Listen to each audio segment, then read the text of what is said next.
नमस्कार मंडळी. चला तर आज आपण बनवूया सगळ्यांच्या आवडीची अशी ही साबुदाण्याची खिचडी. आपण आता 2 वाटी साबुदाणा घेतलेला आहे. हा साबुदाणा आपण स्वच्छ पाण्याने धुवून घेणार आहोत आणि अर्धा तास ह्या साबुदाण्यामध्ये पाणी घालून आपण हा भिजवून घेणार आहोत. अर्धा तास झाल्यानंतर आपण त्याच्यातलं सर्व पाणी निथळून घेणार आहोत आणि हा साबुदाणा आपण 1 तास असाच साईडला ठेवून घेणार आहोत. त्याचसोबत आपण या इथे 7 ते 8 तिखट अशा हिरव्या मिरच्या घेतलेल्या आहेत. त्या आपण आपल्या चवीनुसार घेऊ शकतो. त्यानंतर मी इथे 2 बटाटे घेतलेले आहेत. हे बटाट्यांची मी साल काढून घेतलेली आहे आणि स्वच्छ पाण्याने ते 2 बटाटे मी धुवून घेतलेले आहेत. हे धुवून घेतल्यानंतर मी या बटाट्यांचे छोटे छोटे असे पातळ असे काप करून घेतलेले आहेत. साबुदाण्यामध्ये बटाटा असला की त्याची चव थोडीशी वेगळीच लागते. इथे मी अर्धी वाटी कच्चे शेंगदाणे घेतलेले आहेत. शेंगदाण्यांशिवाय साबुदाण्याला काही मजाच नाही. पण इथे 1 वाटी भाजलेल्या शेंगदाण्यांचं दाण्याचं कूट करून घेतलेलं आहे. हे दाण्यांचं कूट आपण आपल्या चवीनुसार किंवा आपल्याला आवडेल त्या हिशोबाने घेऊ शकतो. सोबतच थोडं चवीनुसार मीठ घेतलेलं आहे. साखरही तुम्ही घेऊ शकता, तर साखरही ऑप्शनल आहे.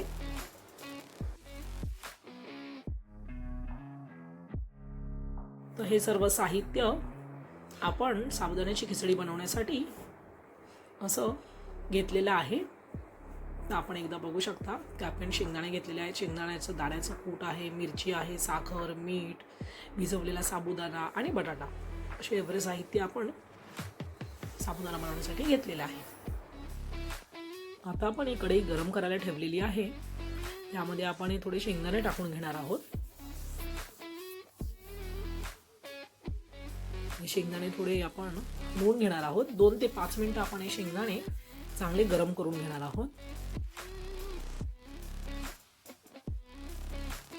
त्यानंतर हे जे गरम झालेले शेंगदाणे आहेत हे आपण हलवून घेणार आहोत आणि नंतर आपण ते एका प्लेटमध्ये काढून थंड करून घेणार आहोत.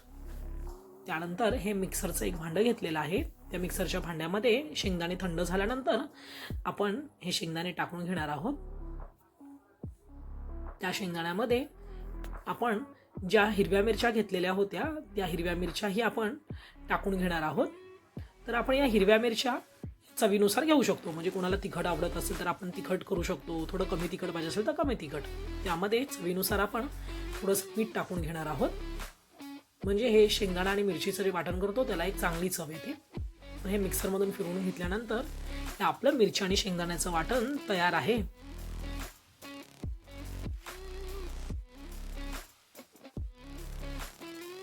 आपण आता या भिजवलेल्या साबुदाण्यामध्ये शेंगदाण्याचं म्हणजे दाण्याचं कूट घालून घेणार आहोत. शेंगदाण्याच्या कुटाशिवाय काही साबुदाण्याच्या खिचडीला मजा नाही. त्यानंतर त्यामध्ये आपण थोडं मीठ आणि साखरही टाकून घेणार आहोत. आपण हे आता हे मिरची आणि शेंगदाण्याचं जे वाटण केलेलं होतं, हिरव्या मिरचीचं वाटण, ते वाटण आपण याच्यामध्ये टाकून घेणार आहोत.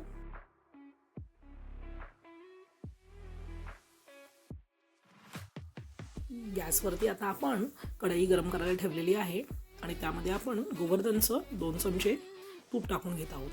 तूप ऑप्शनल आहे. कोणाला तूप आवडत नसेल तर ते तेलही घेऊ शकतात. आता तूप गरम झालं की गरम झालेल्या तुपामध्ये आपण हा बटाटा धुवून घेतलेला आहे. हा बटाटा टाकून घेणार आहोत.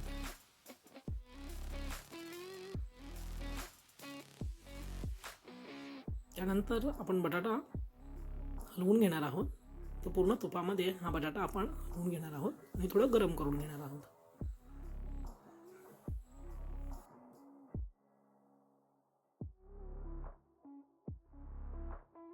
आपण बटाटा हलवून घेतल्यानंतर 2 मिनिटं झाकून ठेवलेला. तर 2 मिनिटं झाकल्यानंतर आपण ते काढून घेणार आहोत आणि बटाटा हा असा एकजीव करून घेणार आहोत. चांगला हलवून घेणार आहोत. तर असं बटाटा झाकून ठेवला की थोडा लवकर शिजतो. त्यामध्ये आपण हे शेंगदाणे टाकून घेणार आहोत. कच्चे शेंगदाणे आहेत, हे ऑप्शनल आहेत.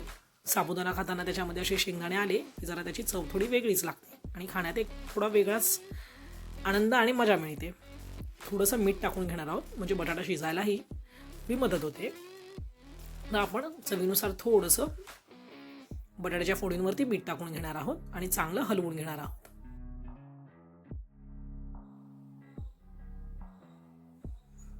आता हा बटाटा शिजल्यानंतर आपण त्याच्यामध्ये साबुदाणा घालून घेणार आहोत. या साबुदाण्यामध्ये आपण मगाशीच हिरवी मिरची आणि शेंगदाण्याचं एक वाटण तयार करून घेऊन मिक्स केलेलं होतं. त्यामध्ये आपण चवीपुरतं मीठ आणि थोडीशी ऑप्शनल साखर टाकून घेतलेली होती.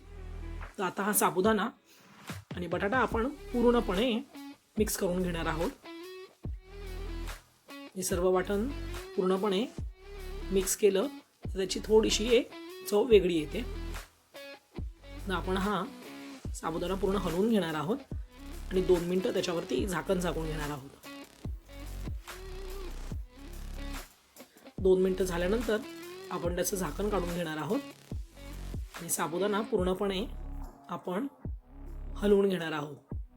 आणि की जास्त वेळ जर झाकण झाकून ठेवलं तर साबुदाणा खालती चिटकण्याची शक्यता असते. त्यामुळे 2 ते 3 मिनिटांनी साबुदाणा आपण करत असताना हलवणं गरजेचं आहे.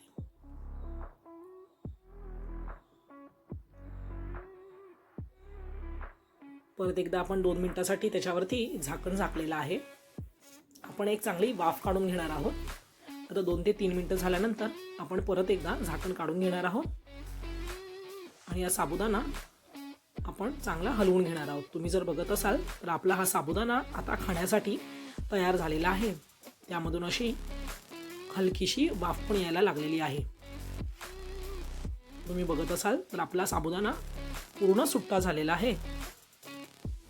त्याचे दाणे पूर्ण सुट्टे सुट्टे आहेत. तर आपण साबुदाणा जो भिजवणार आहोत तो आपण 20 मिनटं ते 30 मिनटं भिजवला तर हा असा साबुदाणा खाण्यासाठी तयार होतो. तर आता येत्या दिवसांमध्ये महाशिवरात्री येणार आहे. तर या साबुदाण्याची खिचडी आपण कशी बनवायची ही बघितलेली आहे. तर साबुदाण्याची खिचडी तुम्हाला आवडली असेल तर तुम्ही चॅनलला सबस्क्राईब आणि लाईक करायला विसरू नका. सबस्क्राईब आणि लाईकचं बटन खाली आहे, ते बटन दाबून सबस्क्राईब करावं. थंडगार दह्याबरोबर साखर टाकून हे जे दही आणि साबुदाणे खिचडी ह्याचं जे कॉम्बिनेशन आहे ते काही वेगळंच आहे. चला तर मग कधी बनवताय तुम्ही साबुदाण्याची खिचडी?